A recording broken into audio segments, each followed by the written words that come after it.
Awesome. Everybody feeling good? Feeling settled? Perfect. Time. I love Kenyan coffee. Every year of competition, I've been drawn to a Kenyan coffee for so many reasons. Taste, quality, consistency.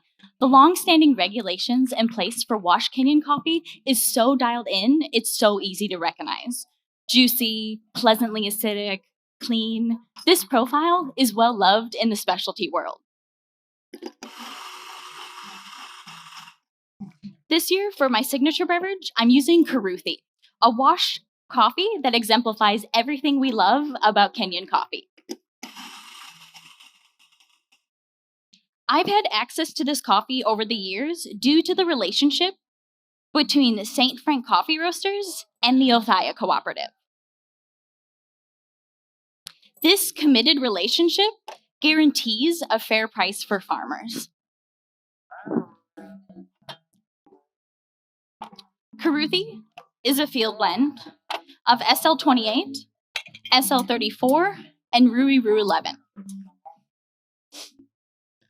Located in the Nyeri region of Kenya, at an elevation of 1,800 meters above sea level, this elevation slows the cherry maturation, resulting in complex sugars, creating really beautiful and unique flavors. Karuthi is a wash process, resulting in clean flavor. So to build your signature beverage, I'm brewing the Karuthi at 19 grams in, 50 grams out, in 20 seconds.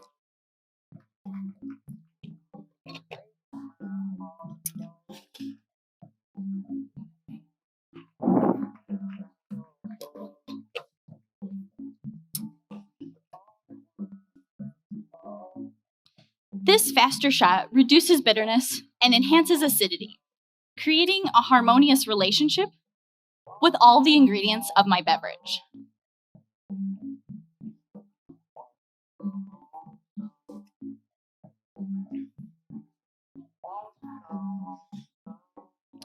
Now, Karuthi has some red fruit qualities, so I decided to taste an array of red fruit. Plums, cherries, pomegranates, but soon realized I needed a concentrated version of these fruits. So I found a plum shrub that really amplifies my coffee's red fruit qualities. I'm using 24 grams of plum shrub in your beverage. Next, to build structure and add complexity, I made a botanical tea concentrate, which is comprised of lemongrass, tarragon, and spearmint. Now, I made this concentrate by brewing at a 1:20 ratio, and I'm using 18 grams of botanical tea concentrate in your beverage. Now, I'm adding this rapid cooling block to my ingredients since these flavors are best experienced at a cool temperature. Now, I chose this cooling pitcher instead of ice so as not to dilute the ingredients and to maximize texture. The texture of your signature beverage is going to be slightly effervescent from the addition of 104 grams of tonic water. And what better tonic water to use other than elderflower to express florality? So as you sip this refreshing and effervescent beverage, you're going to taste tart green apple, sweet cinnamon sugar, blackberry juice, and mint.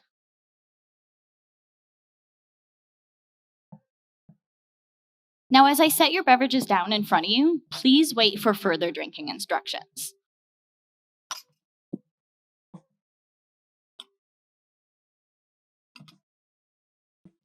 Now, I'm going to add an elderberry aromatic bubble to your beverage. This bubble brings a fresh fruit florality, and I wanted it to encapsulate your expectations of Kenyan coffee.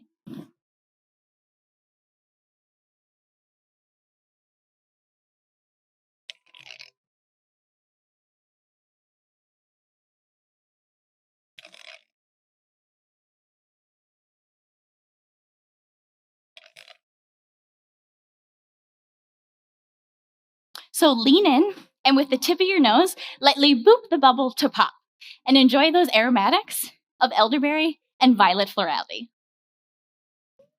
then you can go ahead and enjoy as you experience those flavors of tart green apple. Go ahead and enjoy, yeah. And sweet cinnamon sugar, blackberry juice, and mint. Enjoy.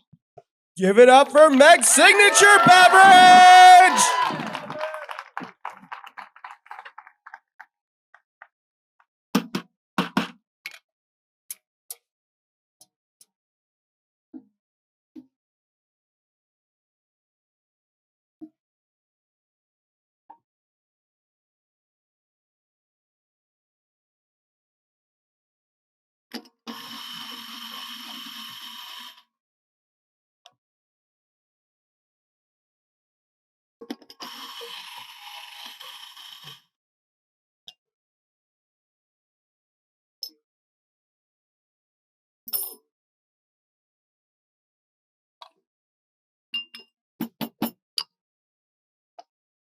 In our last course, I had you pop that bubble, symbolic of your expectations of Kenyan coffee, to make way for something new and exciting in the next 2 courses.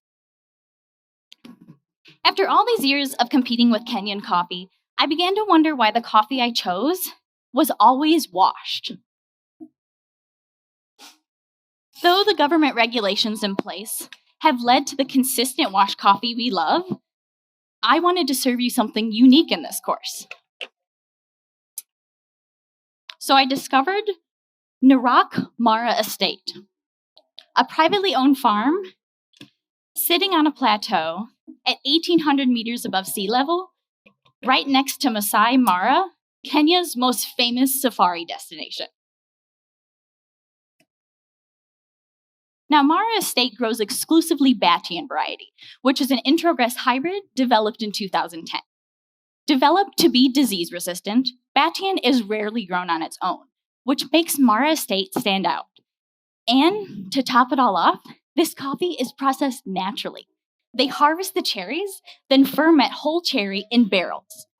These barrels keep moisture and UV light out, allowing them to extend the fermentation to 96 hours, which is increasing the overall sweetness while maintaining the acidity and friability we love in Kenyan coffee. Now, naturally processed coffee is inherently more soluble than washed coffee, so I brewed this Batian at a tighter ratio, at 19 grams in, 42 grams out in 20 seconds. This ratio lends a creamy texture, and it's the tastiest this way. Now, dropping the temperature of my espresso increases the clarity of flavor, so please make your visual evaluation, but wait to taste. I'm going to stir your coffee with frozen spoons so you have an ideal flavor experience. So the tactile on this coffee is a medium weight, a silky texture, and a pleasantly drying, lingering finish. You're going to taste blackberry, orange zest, and dark chocolate in the finish.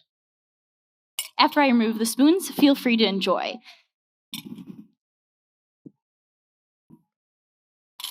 And once again, the tactile on this coffee is a medium weight with a silky texture and a pleasantly drying, lingering finish.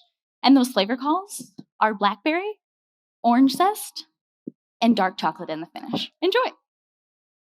Give a big round of applause for Meg's Espresso course!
In our last course, we experienced a new flavor profile from Kenya, a rare, naturally processed batian.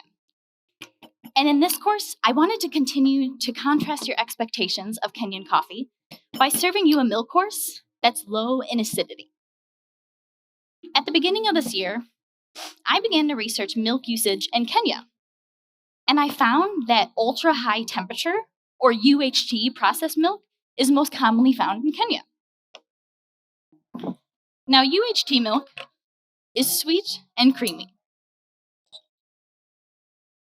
It's been heated to a high temperature, killing bacteria and destroying lactic acid, reducing the acidity significantly. This makes UHT milk a perfect pairing for Kenyan coffee, typically high in acidity.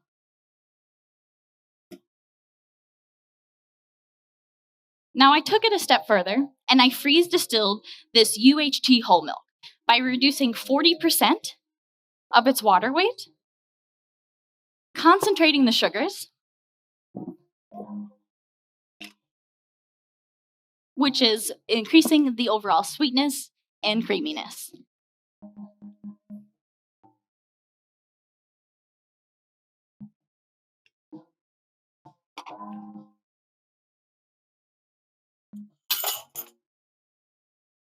Now, Mara State is more soluble,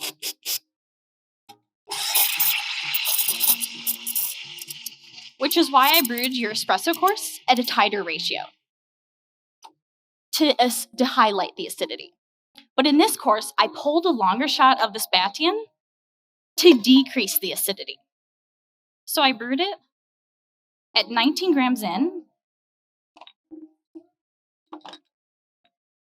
47 grams out, in 22 seconds. I'm using 2.5 ounces of this freeze distilled UHT whole milk, creating a 1:3 ratio of milk to espresso in your beverages. Now, as I set these down in front of you, please make your visual evaluation, but wait for further drinking instructions. Now, when I combined this UHT milk with processed batian, it transformed into flavors of chocolate malt powder, like Ovaltine, velvety chocolate mousse, and vanilla. Now, I wanted you to have an ideal flavor experience, so I'm going to come by and stir your milk beverages for you. This is going to incorporate the crema, thus reducing bitterness and homogenizing everything. Now, while I'll always seek out traditionally washed Kenyan coffees, I hope for a future of softened regulations in Kenya coffee processing, allowing farmers to sell directly to grain buyers and allowing us the opportunity to experience new and unexpected flavors from a region that's historically unchanged in its wash profile.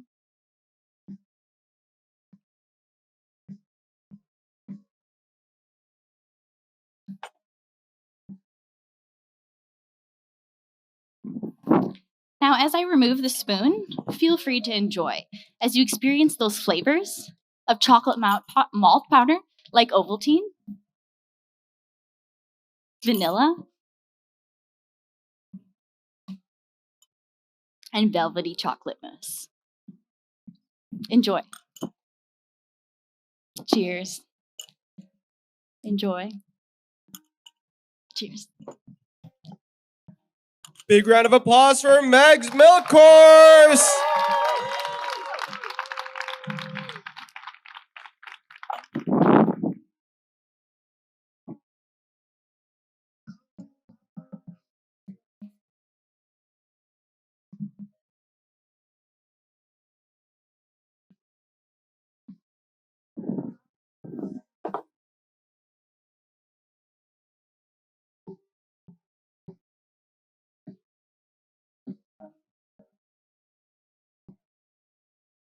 Judges, I hope you've enjoyed these two coffees as much as I have. Thank you so much. Time. Give it up for the Meg Skop!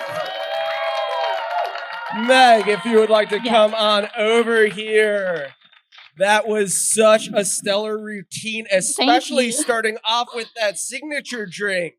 Gotta go big. I think you went big. And could you tell me how Bubble, just please? So I first saw, it's called the Flavor Blaster, by the way. That's the name of the bubble gum. I first saw it at a bar in Austin, and I was like, this is what I need to just push it over the edge a little bit. And so I've been practicing a lot of bubble making, and I had a lot of dreams about it too. Oh, I do not doubt it. I mean, I don't think I can even come close to that in a drink build at all, or even conceive of something like that. So let's give a big round of applause for what a gorgeous drink as well. Thank you. So you have a stellar cheering section. Is there anyone out here you would like to thank? Yeah, definitely. My boyfriend Reef, who just went, super supportive, coffee genius. My best friend Rachel, Jason Yo, and the whole St. Frank crew. They're just so awesome, and I feel like their adopted child. It's great. And then Oatly, all my Oatly folks, they are so supportive of me competing, and it's really awesome. Oh, we love to hear that. All right. Well, I don't want to take up too much of your time. Thank you again. Yeah. And another big round of applause for Meg.